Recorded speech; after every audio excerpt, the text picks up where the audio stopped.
Both cobi and i2i are founded in the same base of information, the same research. One is that collaboration takes time. The second, people just don't adjust their chairs when they enter the collaborative environment. And the third has to do with the importance of postural change. The idea of the fingers was developed before we started either project, but we recognized it as a distinct advantage in terms of how it might provide for a high level of movement for the user. When you look at the two chairs, they have a sort of an easy, not forced, not contrived connection. If you look at them on a technical level, they're actually working in a very different way because they're providing very different functions, but they're totally connected.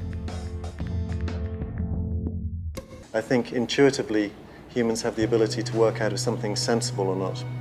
So what we always try and do is break it down, break it down, break it down, break it down until we've got absolutely the bare essentials and nothing more.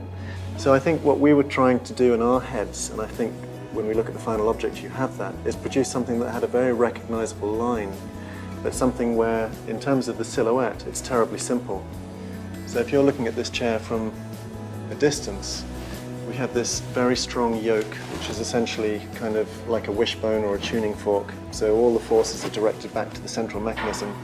And then this very simple, clean and gentle silhouette. And I think the gentle is quite important because we wanted to produce something that felt friendly at first glance. When we first set out to design i2i, we started by saying what it shouldn't be.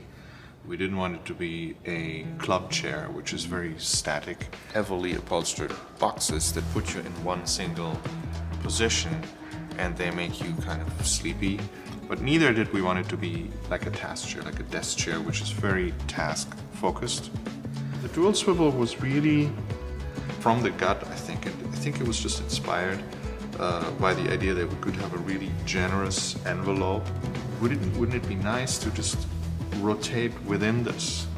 To my great surprise, this feature was always popular and it became more popular. People really like it, and now when you see people sit down in this and they discover this, because it's not readily apparent right away, they start playing with this, and this is what makes them smile, and then everybody tries it out, and then they settle into their conversation and they use it naturally because it's very easy to do. You sit down, you pull the back around, you don't have to get up or anything.